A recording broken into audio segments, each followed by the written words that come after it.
দিনের তরি যাই রে ডুবি এসে ধর হাল। এসো যুবক এসো সেবক এসো মায়ের লাল। এসো যুবক এসো সেবক এসো মায়ের লাল।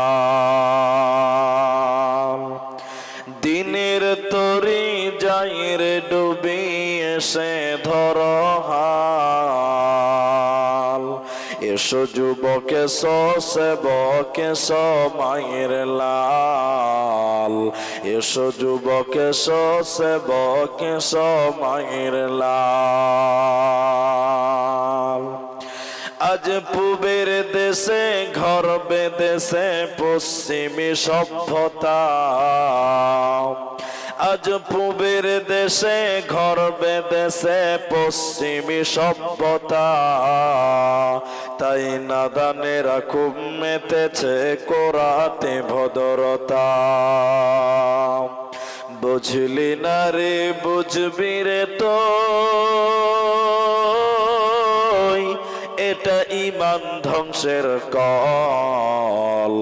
এসো যুবক এসো সেবক এসো মায়ের লাল। এসো যুবক এসো সেবক এসো মায়ের লাল। আজ মুসলমানকে যাই না চেনা তার কাটিং শাটিং এ। আজ মুসলমানকে যাই না চেনা তার কাটিং শাটিং এ। হালাল ফেলে মেতেছে সব মদারাফিং এ। জাতিকুল সবেদের হাতে হলো রে পয়মাল। এসো যুবক এসো সেবক এসো মায়ের লাল। এসো যুবক এসো সেবক এসো মায়ের লাল। আজ মায়ের জাতি নারীরা সব বিকাই যে বাজারে। পেটের দায়ে ইজ্জত হাতে ঘুরছে দাঁড়ে দাঁড়ে। লোকে টাকার লোভ দেখিয়ে করছে নাজেহাল। এসো যুবক এসো সেবক এসো মায়ের লাল। এসো যুবক এসো সেবক এসো মায়ের লাল। দিনের তরি যাই রে ডুবি এসে ধর হাল। এসো যুবক এসো সেবক এসো মায়ের লাল। এসো যুবক এসো সেবক এসো মায়ের লাল।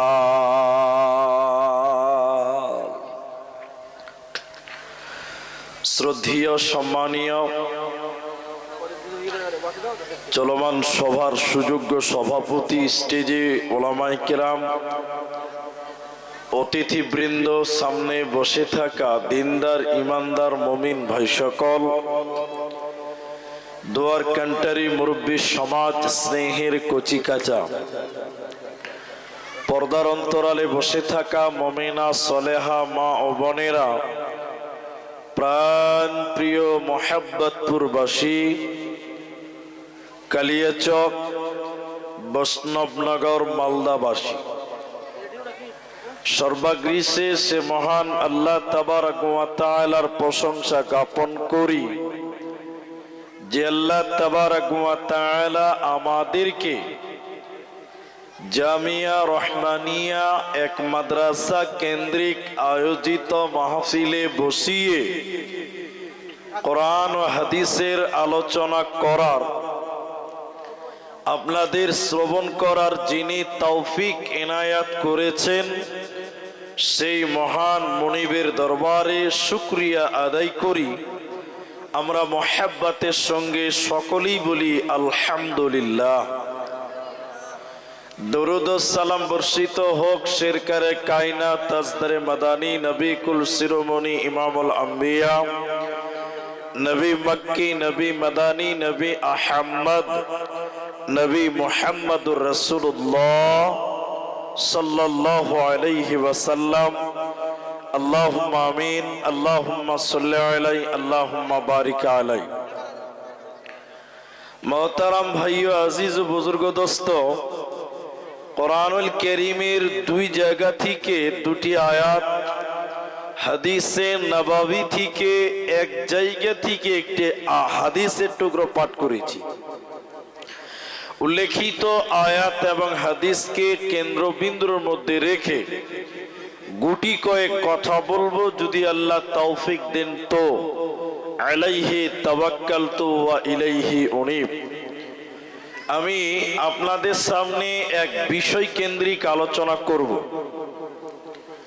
আপনারা আমাকে চেনেন না বা সরাসরি কোথাও দেখেছেন কিনা এটা আমার মনে আসছে না, তবে অত্র এলাকায় কয়েকবার এসেছি। এরপরও আপনাদেরকে আমি একটা ছোট্ট আবেদন করি যে আমি বিষয় কেন্দ্রিক কথা বলি, এজন্য আপনাদেরকে আমি কিছু কথা জিজ্ঞাসা করব, আপনারা উত্তর দেবেন। বলুন সবাই ইনশাআল্লাহ। আপনি শুরু থেকে শেষ পর্যন্ত এইভাবে কথা বলবেন আমার সঙ্গে, যেটা জিজ্ঞাসা করব উত্তর দেবেন। আরেকবার বলুন ইনশাআল্লাহ। মাশাআল্লাহ। আমাদের মা বোনেরা আমার পার্শ্বে বাঁ দিকে আছে। আমি আজকের আলোচ্য বিষয় বাঁধলাম, নির্ধারণ করলাম মহিলা, নারী। মহিলা সম্পর্কে মা বোনদের ব্যাপারে দুটি কথা গুরুত্ব সহকারে বলার চেষ্টা করব, কারণ আমরা সবাই কোনো মায়ের পেট থেকে দুনিয়াতে এসেছি। তাহলে আজকে নারীদের ওয়াজ করলে শুধু নারীরাই যে লাভবান হবে বিষয়টা তা নয়। একজন দার্শনিক গবেষক বলছেন যে একজন মানুষ হলো অর্ধেক মানুষ। যখন তারা দুইজন বিবাহ বন্ধনে আবদ্ধ হয়, স্বামী স্ত্রী দুইজন মিলে হয় তারা পূর্ণ মানুষ। আর তাদের ভিতরে যখন তৃতীয় পক্ষ অর্থাৎ সন্তান সন্ততি জন্ম নেয়, তখন হয় তারা পূর্ণাঙ্গ মানুষ।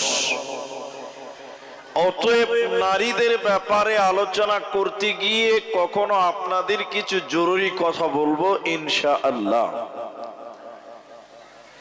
অনেক লোক বলেন যে নারী পুরুষের সমান অধিকার। অনেকেই বলে, বলে না ভাই? হ্যাঁ না বলুন আপনারা। বলে।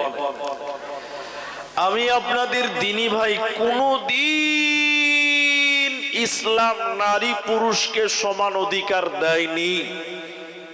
তবে হ্যাঁ, ইসলাম নারীদেরকে, মায়েদেরকে যতটুকু প্রয়োজন ততটুকু অধিকার আল্লাহ দিয়েছেন, নবীজি দিয়েছেন।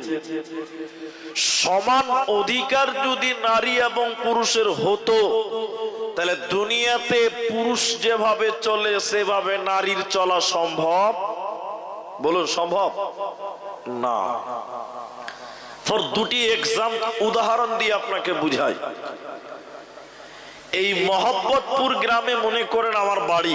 কথাগুলো খুব গুরুত্ব দিয়ে বুঝেন, তাহলে আপনি বক্তব্যটা বুঝতে পারবেন। রাত 1টার সময় আমার স্ত্রীর সঙ্গে ঝগড়া হচ্ছে। আর হতেই পারে, স্বামী স্ত্রী ঝগড়া হওয়াটাই স্বাভাবিক। আমার স্ত্রী এক পর্যায়ে রেগে গিয়ে বলছে, তোমার ভাত খাবো না, আমি এক্ষুনি বাপের বাড়ি চলে যাব। তা আমি মুলবি মানুষ, যদি রাতের বেলায় বউ বাড়ি যায় বাড়ি থেকে, তাহলে আমার সম্মানে আঘাত লাগবে, লাগবে না ভাই? আপনারা বলুন। পাশের গোলাপগঞ্জে মনে করলেন প্রধানের বাড়ি, তা আমি রাত 1টার সময় সাইকেল নিয়ে প্রধানের বাড়ি গিয়ে বললাম, চাচা কি হলো রে? বলে আপনার বৌমা ঝগড়া করছে, খুব ঝামেলা, চলেন এক্ষুনি বিচার করতে হবে। রাতায় গোপনে গোপনে বিচার করেন, দিনে বিচার করতে গেলে লোক জেনে যাবে, সম্মানহানি হবে। প্রধান হলো এলাকার পুরুষ মানুষ, সাইকেল বের করে বলছে, চ দেখি তোর কি হলো ঝামেলাটা। রাত 1টার সময় প্রধান আমার বাড়িতে এসে বিচার করলো। আপনারা বলুন, ওই প্রধান যদি মেয়ে মানুষ হতো, রাত 1টার সময় আমার সঙ্গে একাই আসতে পারতো? বলুন পারতো গো? পারতো না। তাহলে এই জায়গাতে সমান অধিকার খাটবে? আপনারা বলুন, খাটবে? খাটবে না। আপনারা মহিলা পুলিশ দেখেছেন, আমরা রাস্তাঘাটে চলি, রাত বিরাতে দেখতে পাই।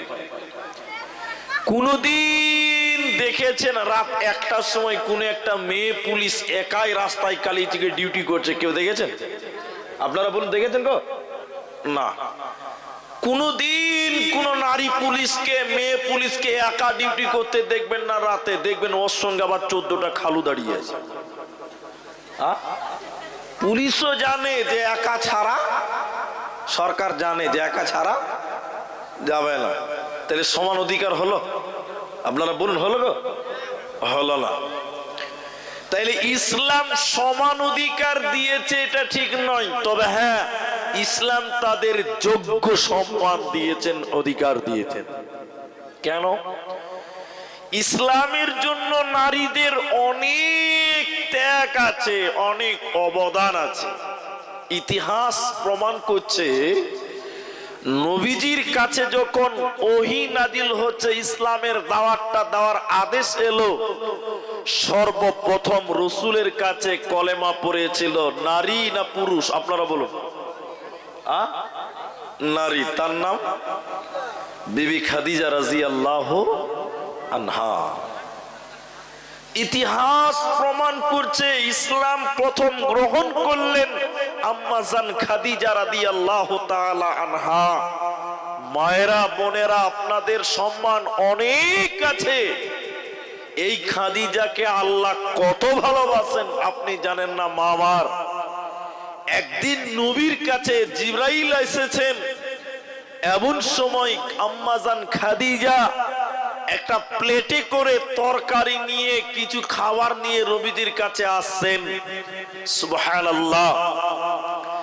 জিবরাইল এসে নবীকে বললেন, ইয়া রাসূলুল্লাহ, ওই যে জিবরাইল আপনার কাছে আসছে, ওই যে জিবরাইল আপনার কাছে আসছে। জিবরাইল এসে বললেন, ওই যে খাদিজা আপনার কাছে আসছে, তার হাতে রয়েছে একটা প্লেট, একটা বাটি, তাতে রয়েছে কিছু তরকারি। আল্লাহর নবী, জিবরাইল এসে বললেন, আল্লাহর নবী, খাদিজা যখন আপনার কাছে আসবেন, খাদিজাকে আপনি বলে দিবেন আল্লাহ খাদিজা রাদিয়াল্লাহু তাআলা আনহাকে সালাম দিয়েছে। বলুন সুবহানাল্লাহ। সালাম কে দিয়েছে ভাই? আপনারাও বলুন, কে দিয়েছেন? আল্লাহ দিয়েছে। তাহলে ইসলামের জন্য নারীদের শুধু অবদান এটুকু নয়, ইসলামের জন্য প্রথম যিনি জীবন দিয়েছিলেন, শহীদ হয়েছিলেন, সেটাও ছিলেন আপনাদের মতন মা, আপনাদের মতন মেয়ে, যে ইসলামটাকে বাঁচিয়ে রাখার জন্য, এইরকম কোরআনের বাগানটাকে, মাদ্রাসাকে বাঁচাবার জন্য একটা মেয়ে তিনি জীবন পর্যন্ত বিলিয়ে দিয়েছিল। ইসলামের জন্য প্রথম জান দিয়ে শহীদ হয়েছিলেন, তিনার নাম হলেন হযরতে বিবি সুমাইয়া রাদিয়াল্লাহু তাআলা আনহা। বেশ কিছুদিন পর যখন ইসলাম কবুল করলেন, মক্কাতে দুইজন একসঙ্গে, একজন নারী একজন পুরুষ, একজন চাকর একজন চাকরানী। নারীর নাম বিবি সুমাইয়া, পুরুষটির নাম হলো হযরতে ইয়াসির রাদিয়াল্লাহু তাআলা আনহু। যখন ইসলাম কবুল করলেন, আবু জেহেলের কাছে যে কিছু লোক বলছেন, সমাজের সব স্তরে আছে দেখবেন কিছু লোক যে নিজের লিডারকে, নেতাকে খালি উস্কানি দিয়ে জ্বালায়। জি, আবু জাহালকে যে কিছু লোক বলছে নেতা, আর ইসলামের দাওয়াত, কালেমার দাওয়াত বন্ধ করতে পারবে না। তা আবু জেহেল তো রাখবে? জি, ও লুচির মতন ফুল ছেড়ে গে, কেন পারবো না? বলে তুমি জানো এই মক্কাতে এখন চাকর চাকরানীরা ইসলাম কবুল করছে। বলে কে? বলে সুমাইয়া চাকরানী আর তার স্বামী ইয়াসির, এরা দুইজন ঈমান এনেছে, নবীর কাছে কালেমা পড়ে ইসলাম গ্রহণ করেছে। আবু জেহেল রাগ সহ্য করতে পারল না, আবু জাহিল সামাল দিতে পারল না। একটা লিখে রাখতে হবে এখন, হ্যাঁ বুঝলাম, একটু লিখে রাখতে হবে, আমি কিছুক্ষণ বলি তারপর। জি, তো আবু জাহাল গোটা এলাকার লোকদেরকে এলান করলো